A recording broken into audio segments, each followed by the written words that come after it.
이스라엘이란 나라가 세계 강대국가 어깨를 나란히 하는 그러한 나라가 되었습니다만은 역사적으로 볼 때 이스라엘의 역사는 가슴 아픈 일이 참 많았던 그런 나라였습니다. 예수님 말씀대로 예루살렘 성이 이제 무너지는 아픔을 겪죠. 그때가 서기 70년 9월 8일인데 로마군에 의해서 예루살렘 성이 함락이 됩니다. 저항도 했지만은 견딜 수가 없었고 다 불태워지고 거리마다 시신이 가득했고 그때 살아남은 사람 포로가 9만 7천 명이었다 그래요. 그리고 죽은 사람 유대인 수만 해도 110만 명이 되었다고 합니다. 그러니까 얼마나 많은 사람들이 죽었어요. 살아남은 사람들은 흩어져서 이제 전 세계 곳곳에서 떠돌이 생활을 하죠. 그러다가 근 2000년간이나 나그네 삶을 살다가 1948년도에 그 시오니즘에 의해서 시온으로 우리 본국으로 다 돌아가자. 그래서 이제 뭉쳐서 나라를 세우지 않습니까? 2차 대전을 맞이하면서 또 엄청난 사람이 또 죽었잖아요. 학살을 당하고. 그러다가 또 한 번의 전쟁이 일어납니다. 그게 유명한 6.1 전쟁이죠. 1997년도 6월에 아랍 민족과의 싸움에서 6일 만에 이제 승리를 거두면서 예루살렘 성을 다시 찾습니다. 제가 이 말씀을 준비하면서 어제 문득 이렇게 기독교 텔레비전을 보는데 방송에 나오더라고요. 그 당시에 참전했던 병사들의 이야기, 기적 같은 전투, 그 다음에 그 예루살렘 성, 무너진 예루살렘 성을 회복을 하고 거기 붙잡고 하나님께 기도하고 우는 병사들의 모습이 이제 방영이 되는 걸 봤어요. 참 놀라운 일이죠.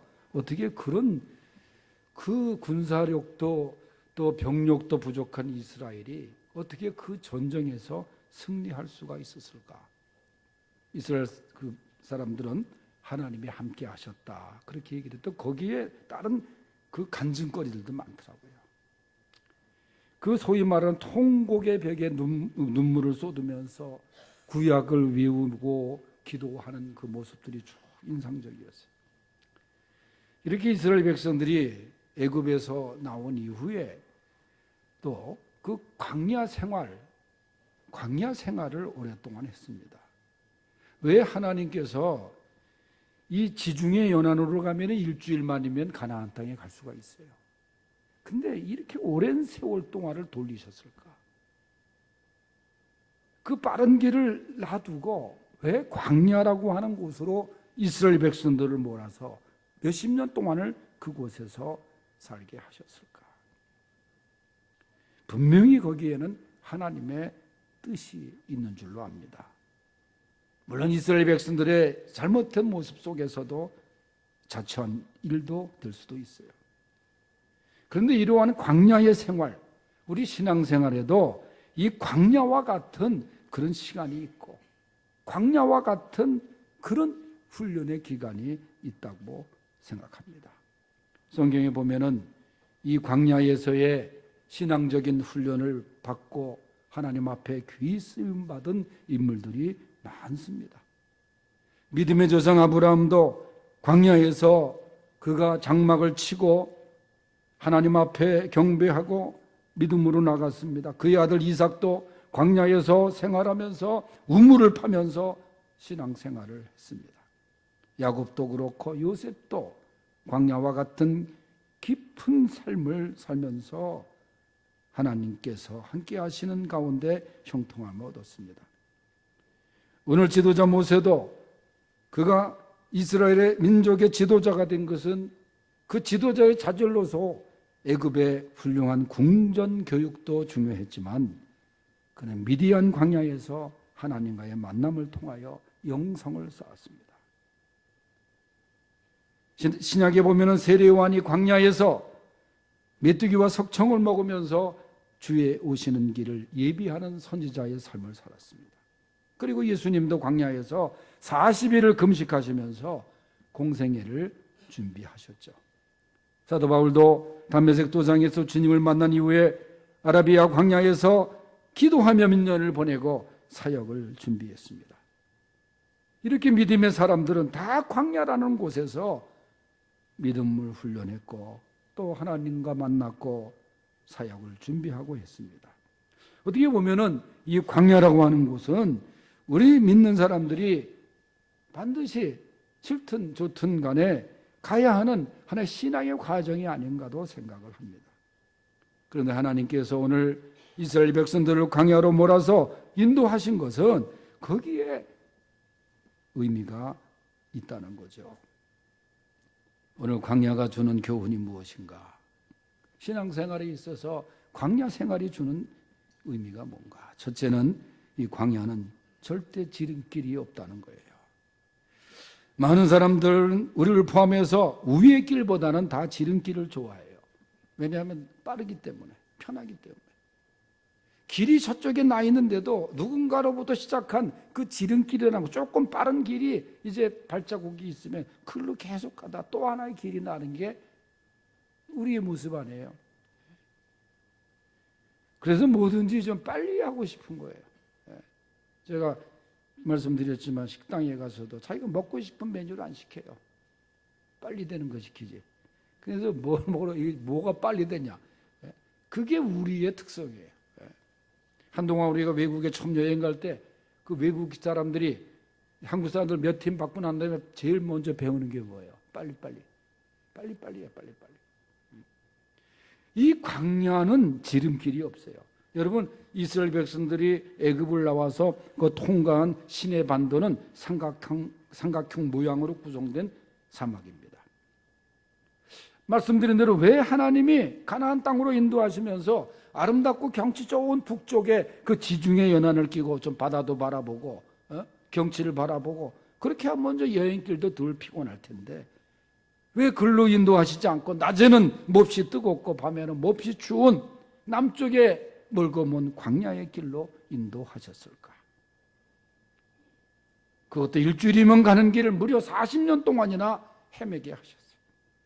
이 인간적으로 보면 계산을 해보면 도저히 이해가 안 되는 일이에요. 그러나 거기에는 하나님의 깊은 뜻이 있어요. 우선 말이죠. 그 지름길 북쪽 지중해를 이용하려면은 누가 있냐? 가장 강한 군대 블레셋 군대가 도사리고 있었어요. 이스라엘 군대가 없어요. 노예 생활만 했어요. 글로 가다가는 블레셋과 부딪히면은 한판 붙어야 돼요. 블레셋이 쉽게 땅을 내주겠어요? 그냥 글로 지나간다고 해도 자기 영토를 내주겠어요?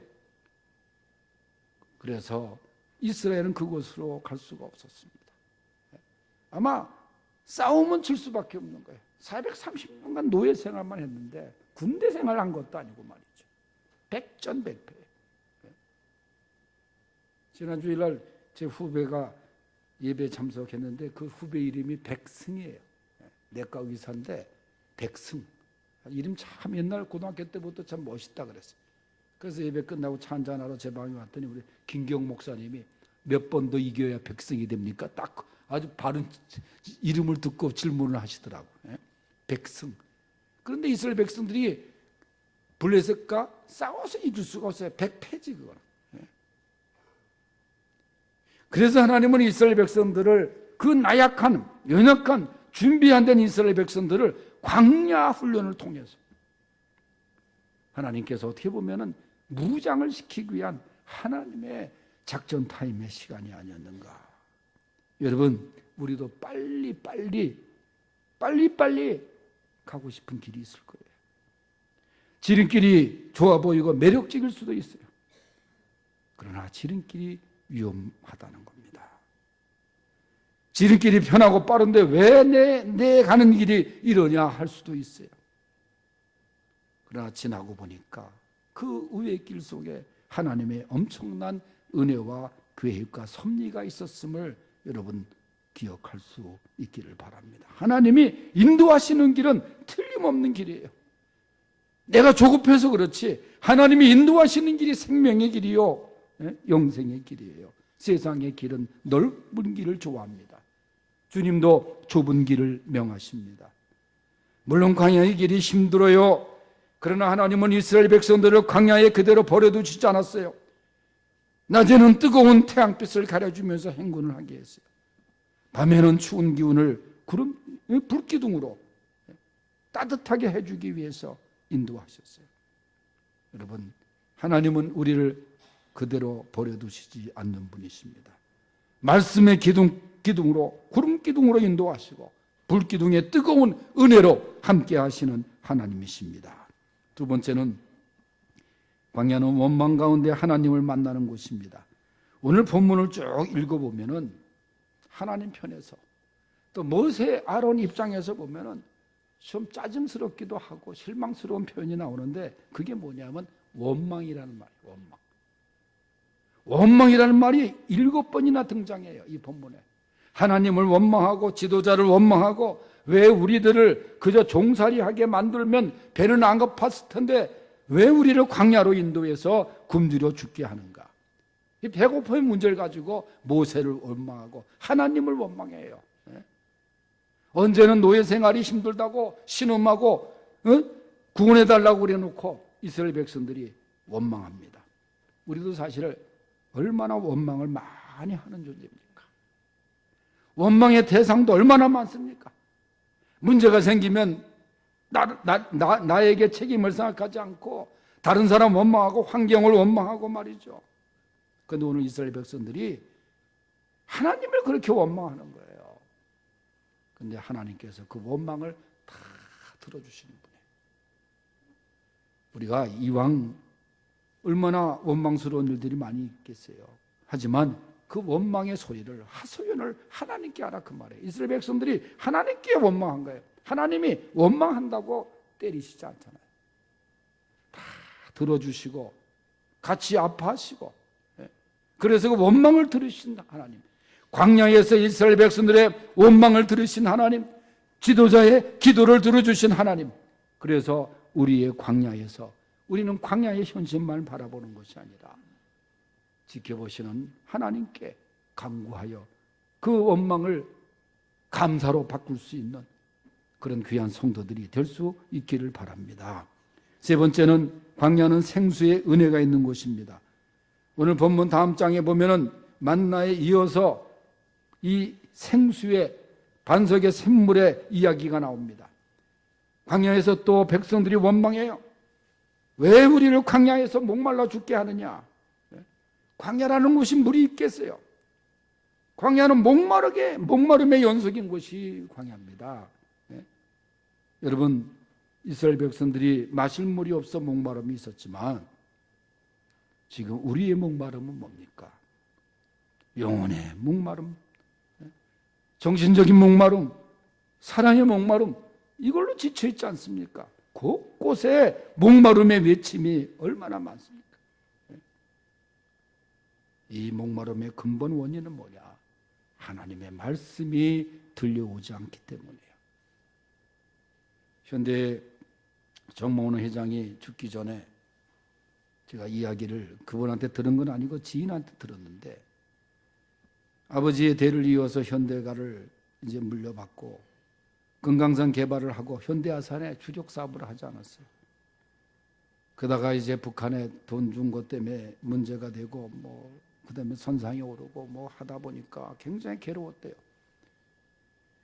그러니까 가는 강남의 어느 술집에서 그다음에 술을 자주 먹고, 그리고 그때 만나서 대화를 나눴던 사람이 철학가 김영옥이라는 사람인데, 그 사람이 믿는 사람입니까? 신학은 한국신학대학을 좀 했어요. 그 어머니도 권사예요. 근데 완전히 이 반기독교적인 인물이 돼가지고 좀 이상한 얘기만 하고 그러잖아요. 저는 텔레비전에 나와서 이승만 대통령 부정하고 그런 사람이 되고 말하는데, 그 사람과 함께 만나서 술 마시면서 그렇게 여러 번 대화를 나눴다는 거예요. 만나야 될 사람은 만나야지. 이 정 회장의 그 영혼의 그 갈증 얼마나 힘들었겠어요. 해결하지 못하고 스스로 자기 사무실에서 뛰어내려서 투신 자살하지 않았습니까? 돈이 많으면 뭐예요? 이런 영혼의 목마름이 채워지지 않는데, 이런 목마름의 진정한 해결은 이 세상 어느 것으로도 해결할 수 없다는 거죠. 아모스 8장 11절에 보면 주 여호와의 말씀이니라. 보라 날이 이룰지라 내가 기근을 땅에 보내리니 양식이 없어 주림이 아니며 물이 없어 가람이 아니요 여호와의 말씀을 듣지 못한 기갈이라 그랬어요. 하나님의 말씀이 없으면 갈증을 느끼게 돼 있는 거예요. 생수가 되시는 예수 그리스도를 통하여 이 목마름이 채워지는 거예요. 요한복음 4장 13절 14절에 보면 목마름을 채우기 위해서 매일 물을 길러 나온 사마리아 여인에게 예수님이 이 물을 마시는 자마다 다시 목마르려니와 내가 주는 물을 마시는 자는 영원히 목마르지 아니하리니 내가 주는 물은 그 속에서 영생하도록 솟아나는 샘물이 되리라. 그러면서 요한복음 7장 37절에 누구든지 목마르거든 내게로 와서 마시라. 나를 믿는 자는 성경에 이른과 같이 그 배에서 생수의 강이 흘러나오리라. 그러면서 생수는 성령이니라. 여러분, 광야는 생수의 은혜가 경험되어지는 곳입니다. 광야 같은 그런 삶을 통해서 우리는 주님과의 만남을 통하여 생수이신 주님을 경험하게 되는 것입니다. 이 성령의 생수로 우리의 목마름이 해결되는 것입니다. 여러분, 누구에게나 광야의 과정은 있습니다. 어떤 사람은 질병으로 인해서 오는 광야도 있어요. 어떤 사람은 사업의 실패로 오는 광야도 있어요. 군대 생활에 어려움을 통한 광야도 있어요. 그러나 그 광야는 하나님이 함께 하십니다. 우리의 신음소리를 듣는 곳입니다. 문제가 해결되는 곳이에요. 이 광야를 잘 견디면 우리에게 가나안이 앞에 있습니다. 우리 교회 와서 부흥회도 했던 제 친구 목사가 미국에 오래전에 신대원을 졸업하고 안수하자마자 건너갔어요. 부인이 간호사인데 미국의 간호사 시험 보고서 이제 돈을 많이 이제 개척을 하다 보니까 사모님이 밤에 방금모를 병원에 가서 하고 아이들 둘을 이 목사님이 키웠어요. 조금 했을 때부터 학교 보내고 미국은 차로 다 데려다 주잖아요. 그렇게 잘 크는 가정 속에서 아들 하나, 하나, 딸 하나인데 아들이 친구들과 이 깽단에 이 가입이 돼가지고 그다음 공부도 안 하고 완전히 애가 이상한 애로 간 거예요. 아버지가 몇 번 그 다음에 기도도 하고 뭐 그냥 그 아들 위해서 얼마나 노력했겠어요. 나중에는 아버지한테 대왕하는데 이 아버지가 화가 견디다 못해서 골프는 볼을 때리는 건데 그 골프채로 때렸다는 거예요. 그때 완전히 이게 갈라져. 얼마나 화가 났으면 그랬겠어요. 그래가지고 뭐 더 그냥 그런데 여러분 목회자 아들이 그러면 그거 참 목회하는데 얼마나 힘들겠어요. 네. 자녀를 주관해서 잘 양육하라 그 설교는 한 번도 못할 거 아니에요. 네 부모를 공경하라 그거 어떤 설교를 하겠어 그걸. 그러다가 텔레비를 보니까 저 사막 한가운데 미국의 넓은 땅에 어느 그 주에 그 사막 가운데다 이 군대 같은 걸 지어놓고 그런 아이들만 교육시키는 그런 훈련 기관이 있다는 거기 선생님들은 특수부대 출신에다가 뭐 그런 데를 갈 수밖에 없는 마음에 부부와 상의해가지고 그 아이를 어디 여행 간다 그래고 달려가지고 얘기도 안 하고 그냥 그걸 데려간 거예요. 가면서 이 부부가 얼마나 울었는지 마음으로 말이죠. 그리고 이제 거기 딱 도착해서 문을 탁 열고 들어가는데 딱 끌고 들어가니까 막 아들이 욕을 하면서 원망 섞인 눈으로 확 쳐다보는데 그 눈빛을 얼마나 자기 마음속에 그게 깊이 박혔는지 돌아오면서 울었다.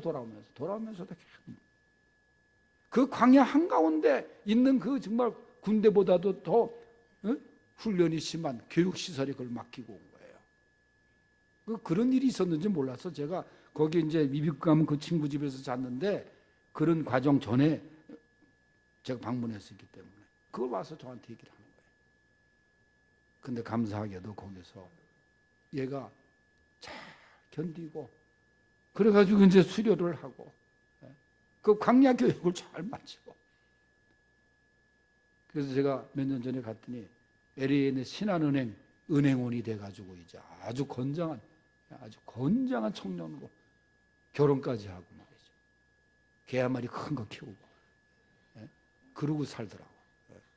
제가 지나고 보니까 야, 목사의 가정에 그런 일로 인해서 얼마나 그 자기가 목회하는 데 힘들었는지 모르는데, 그러나 그 광야를 잘 통과한 다음에 그 얼마나 하나님 앞에 감사한지 지금 이제 그 지역에서 교회를 옮겨서 목회를 잘 하고 있습니다. 여러분, 누구에게나 이 광야의 과정은 있어요. 그저 오늘 말씀에 있는 것처럼 잘 하나님의 도우심 속에서 우리를 그냥 버려두시지 않는 하나님이세요. 고아와 같이 버려두지 않아요. 그 하나님 은혜로 이 광야를 잘 통과해서 가나안 땅을 바라보며 다 승리할 수 있는 성도들 되시기를 바랍니다.